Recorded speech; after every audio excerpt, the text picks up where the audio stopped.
दोस्तों आज की क्लास में हम बात करेंगे electric field at an equatorial point of an electric dipole. जैसा कि आप सभी को पता है, हमने लास्ट क्लास में हमने क्या पढ़ा था, इलेक्ट्रिक डाइपोल की वजह से इलेक्ट्रिक डाइपोल के एक्सिस पर किसी पॉइंट पर हमने क्या निकाली थी, इलेक्ट्रिक फील्ड निकाली थी।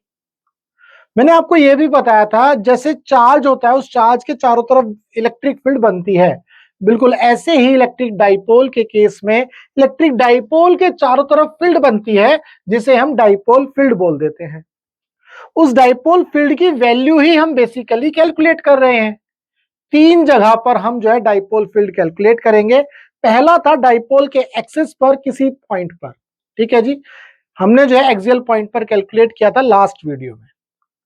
आज के लेक्चर में हम बात करेंगे electric field at an equatorial point of an electric dipole. तो बेसिकली इक्वेटोरियल पॉइंट क्या होता है ये भी हम देखने की कोशिश करेंगे और ये समझने की कोशिश करेंगे कि इस डेरिवेशन को हम कैसे करेंगे, है ना। तो चलिए, आज की क्लास है 117, ये इसका नंबर है, लास्ट था 116, ठीक है जी। तो चलो स्टार्ट करते हैं। इलेक्ट्रिक डाइपोल इक्वेटोरियल पॉइंट पर हमें किस तरह से कैलकुलेट करना है। तो पहले हम जो है इलेक्ट्रिक डाइपोल बना लेते हैं। लेट्स से ये हमारा इलेक्ट्रिक डाइपोल है, थोड़ा सा सही बना लेते हैं, थोड़ा सा सही।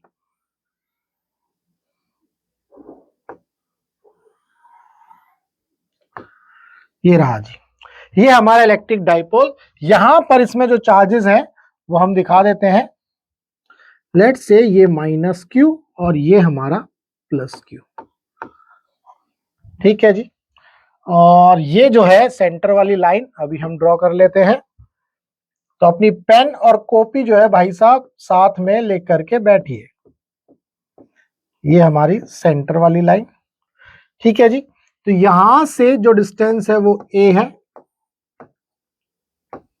सिमिलरली यहां से जो डिस्टेंस है वो भी ए है, ठीक है। अब बेसिकली हमने क्या किया, इस डाइपोल के सेंटर से एक लाइन ड्रॉ करी हुई है। ये जो लाइन है इस डाइपोल को दो पार्ट में तोड़ देती है, यानी कि दोनों चार्जेस को अलग अलग कर देती है। तो यही लाइन क्या है, इक्वेटोरियल लाइन है। ये कौन सी लाइन है, इक्वेटोरियल। और ये वाली लाइन कौन सी थी, एक्सियल लाइन। तो एक्सियल लाइन पर तो हमने कैलकुलेट कर लिया, अब हम जो है इक्वेटोरियल लाइन पर कैलकुलेट करेंगे। तो लेट्स से कि ये पॉइंट है पी, ये पॉइंट है भाई पी। इस पी पॉइंट पर जो है हमें क्या कैलकुलेट करनी है भाई, इलेक्ट्रिक फील्ड फाइंड आउट करनी है, ठीक है। अब आपको ये कॉन्सेप्ट तो पता है कि पॉजिटिव चार्ज से इलेक्ट्रिक फील्ड लाइंस क्या होती है, निकलती हैं। तो यहां से पॉजिटिव चार्ज से इलेक्ट्रिक फील्ड लाइंस जो है मैं निकालती हुई दिखा देता हूं, ठीक है भाई। मान लो यहां से जाएंगे ये, ठीक है। थोड़ा सा और अच्छे से बना देते हैं।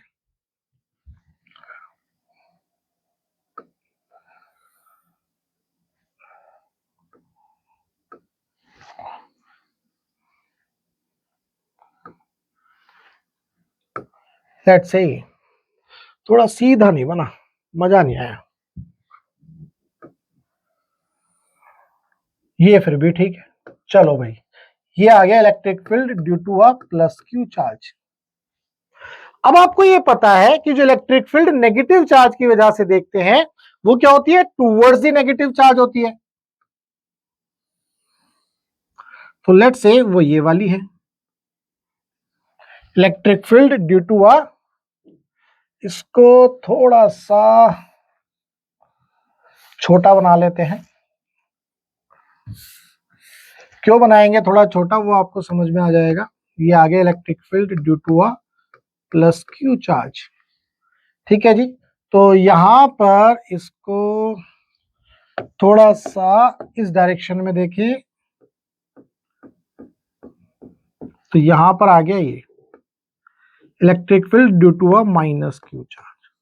उम्मीद करता हूं ये चीज आपको समझ में आ गई। ये जो है हमने इक्वेटोरियल लाइन से इस तरह से डायग्राम बना लिया, ठीक है जी। और ये लाइन हमारी सेंटर वाली लाइन है, इसको जो है हम मिला देते हैं।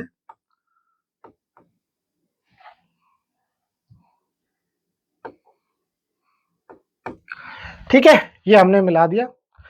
अब यहां पर ये एंगल लेट से थीटा है, ये एंगल क्या है हमारा थीटा। तो अगर मैंने एक लाइन इस तरह से ड्रॉ करी, ये ध्यान से देखेंगे,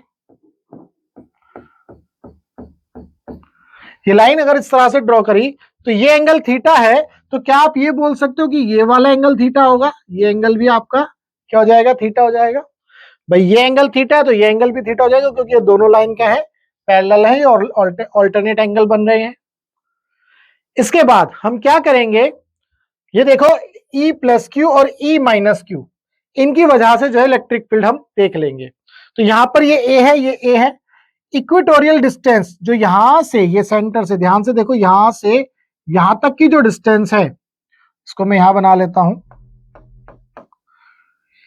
ये जो आपकी डिस्टेंस है, लेट से ये डिस्टेंस है आपके पास डी, ये क्या डिस्टेंस है डी, ठीक है। आर भी ले सकते हो आप, आर ले लो, क्योंकि लास्ट डेरिवेशन में हमने इसको आर लिया था, एक्सियल वाली डिस्टेंस को,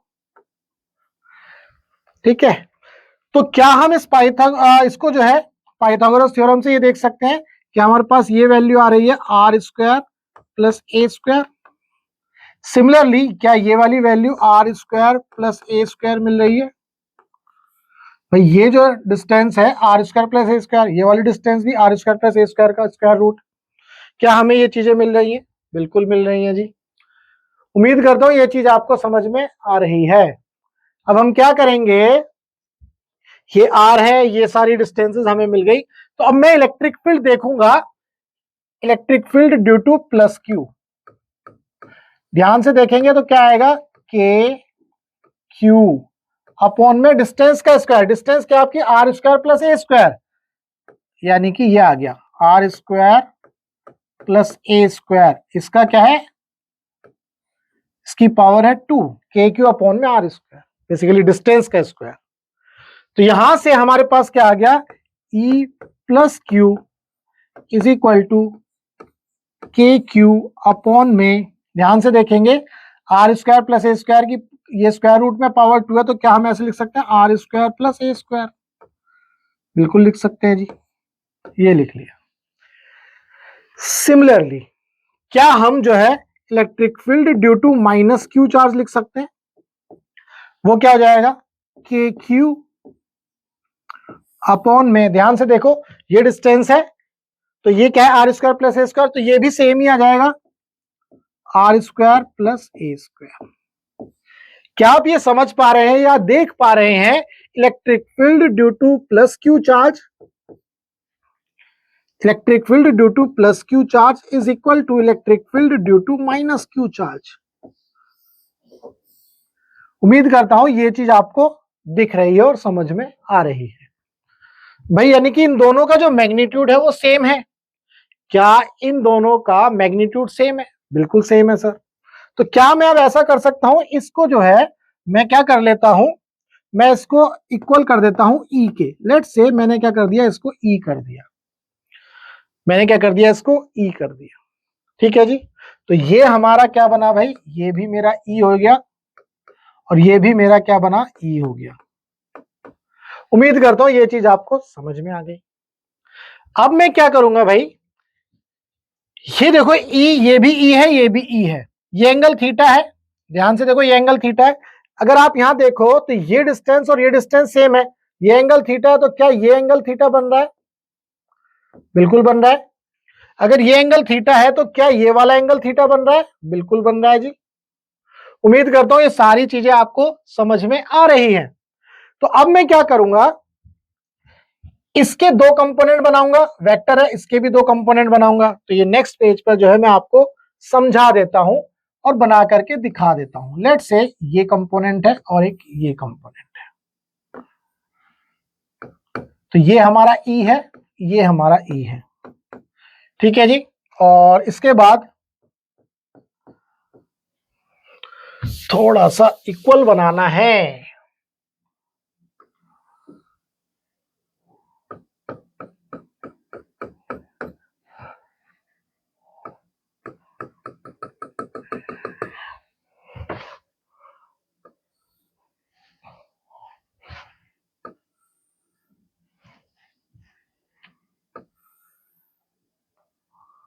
ये आ गया।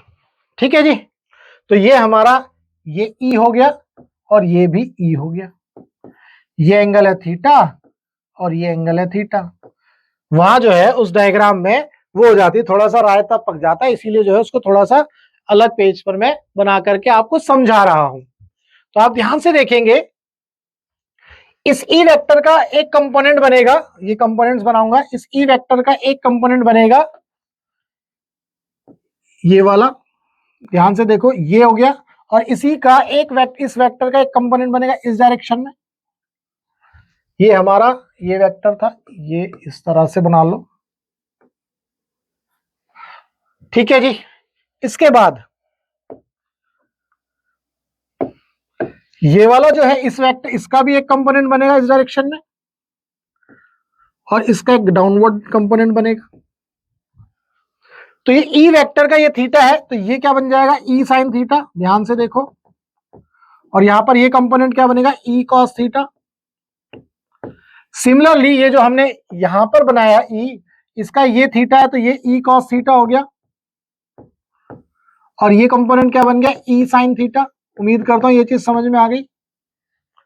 क्या यहां तक की बात क्लियर है? क्या यहां तक की बात क्लियर है? मैंने क्या किया, वहां पर जगह की कमी होने की वजह से मैंने क्या किया, इस वाले पोर्शन को थोड़ा सा यहां पर बड़ा करके दिखा दिया। अब हमें क्या निकालना है, हमें निकालना है electric field eight point P. ध्यान से देखेंगे, electric field eight point P वो बेसिकली क्या है, वो क्या है, आप देख रहे हो हमने इस इलेक्ट्रिक फील्ड के दो कंपोनेंट बना दिए। तो क्या मैं ये लिख सकता हूं, अगर सिंपल भाषा में समझूं, इलेक्ट्रिक फील्ड ई एक्स, अगर मैं एक्स डायरेक्शन में देखूं तो electric field in x direction वो नेट ले लेंगे, plus electric field in y direction वो नेट ले लेंगे।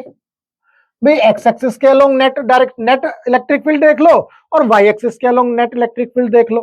भाई एक तरह से ये एक्स एक्सिस है, ये वाई एक्सिस है, ऐसे समझ सकते हैं। तो यहां पर अगर आप देखोगे तो एक्स एक्सिस के अलोंग देखो ई कॉस थीटा दोनों नेगेटिव है।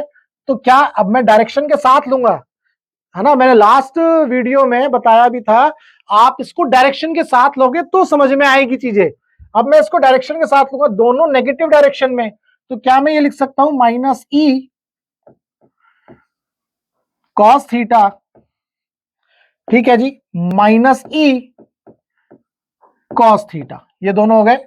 इसके बाद इन दोनों को एक साथ रख दो, प्लस, अब देखो फिर से हम करेंगे, अब वाई डायरेक्शन वाले देखो, ई साइन थीटा ऊपर है और एक ई साइन थीटा नीचे है, तो क्या मैं ये लिख सकता हूं इस तरह से,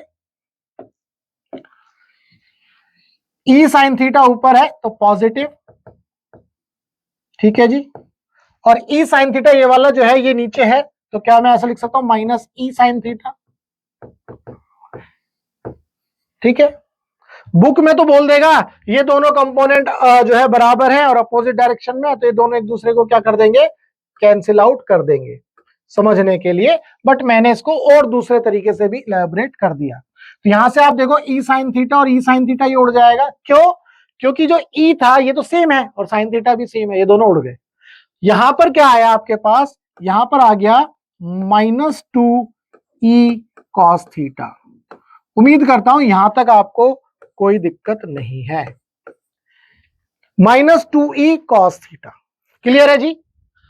अब आपको यहां पर -2 ई कॉस थीटा मिल गया, तो अब हम इसको सॉल्व कर लेंगे। ये आ गया -2 ई की जगह क्या आ गया, के क्यू अपॉन में r square plus a square, यही था देखो, के क्यू अपॉन में r square plus a square. ध्यान से देखेंगे ये है हमारा कॉस थीटा। अब इस कॉस थीटा को भी देख लेते हैं। ये कॉस थीटा हम कैसे देखेंगे, देखो ये थीटा है तो ये थीटा है, तो ये सामने परपेंडिकुलर, ये बेस और ये हाइपोटेनियस, परपेंडिकुलर बेस और हाइपोटेनियस।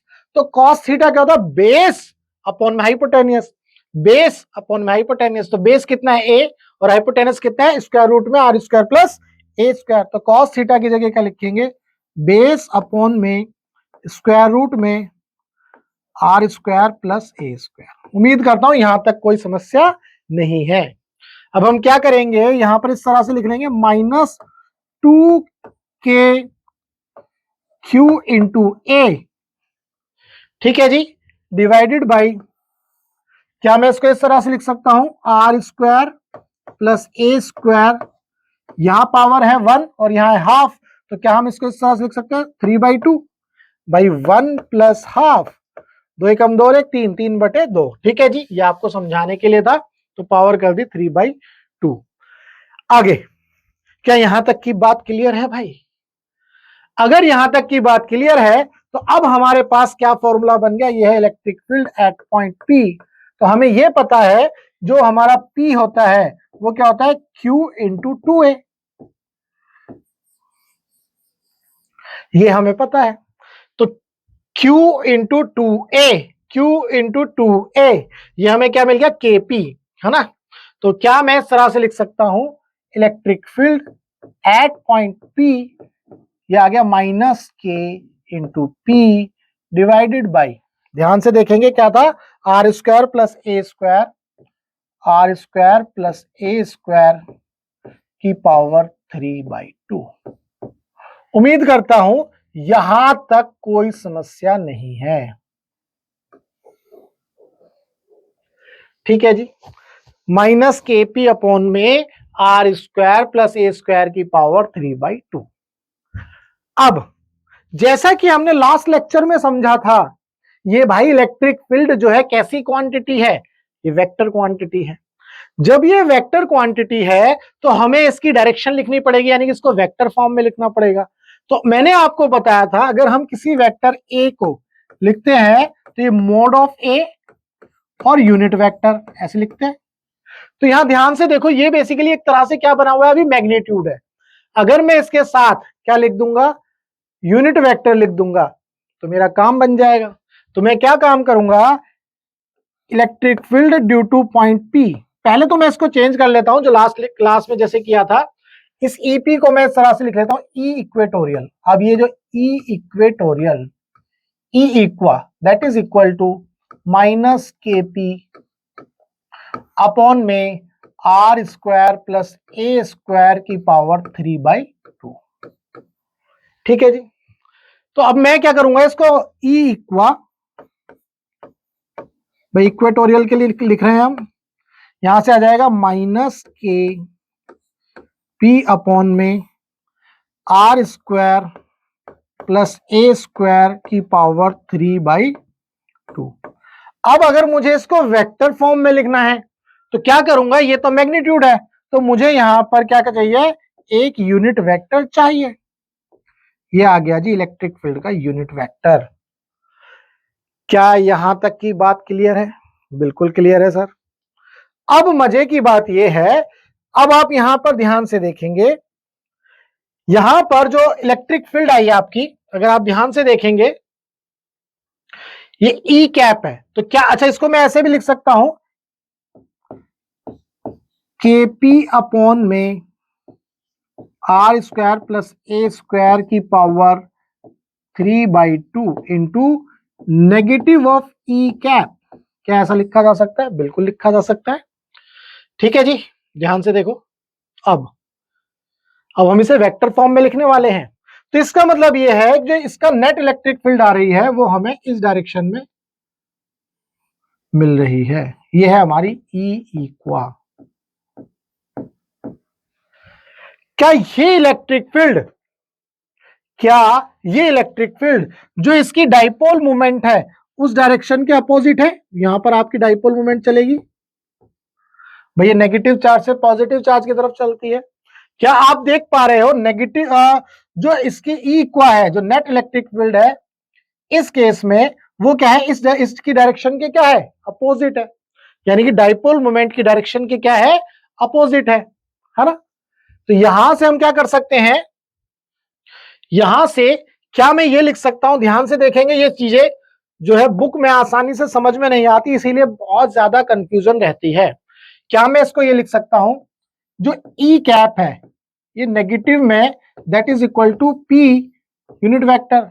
इसका क्या मीनिंग है, इसका मीनिंग ये है, ये पॉजिटिव है तो ये नेगेटिव है भाई, इसका मतलब ये है अगर ये यूनिट वेक्टर राइट डायरेक्शन में है तो यही वाला यूनिट वेक्टर अपोजिट डायरेक्शन में है।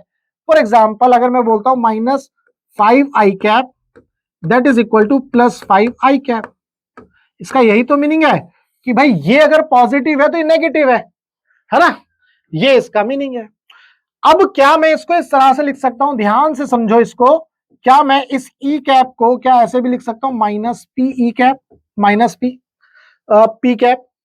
भाई एक ही तो बात है, दोनों में क्या ही फर्क है भाई, एक अगर पॉजिटिव है तो दूसरा क्या है, नेगेटिव। इसका मतलब दोनों अपोजिट डायरेक्शन में है।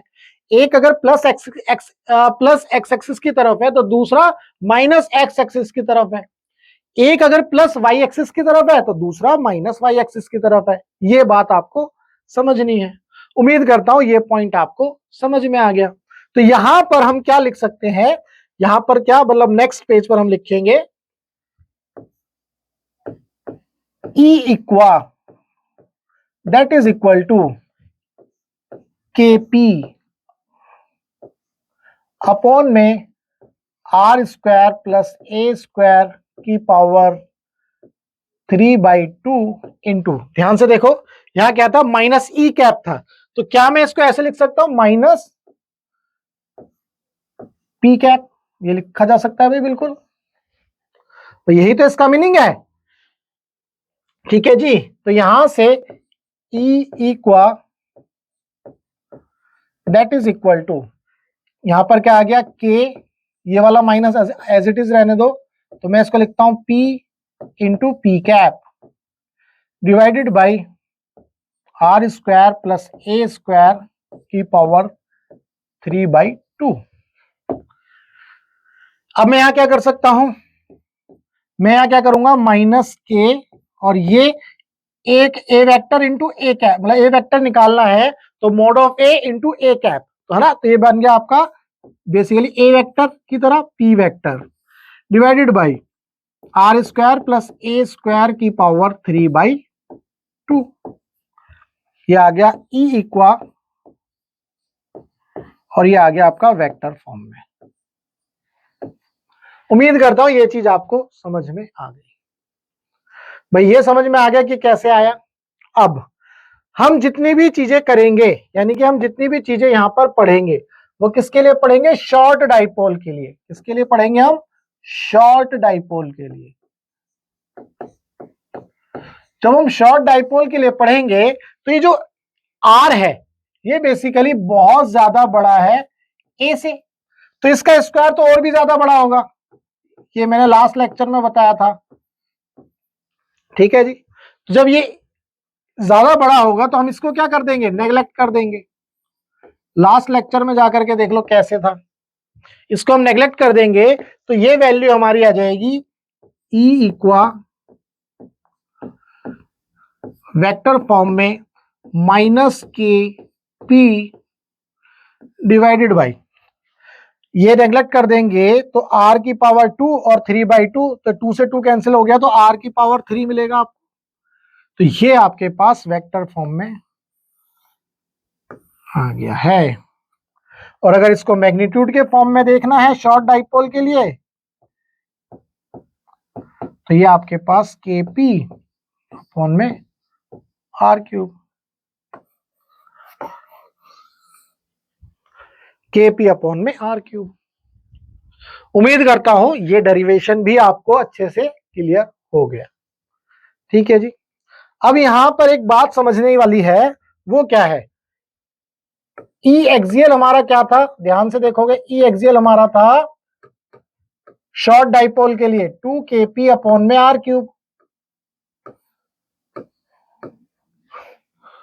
भाई यही था ना, 2KP अपॉन में R³, ये ध्यान से समझ लेना, ये एक्सियल के केस में था, है ना। और हमने क्या किया, ई इक्वेटोरियल, और ये हमारा आया KP अपॉन में R³।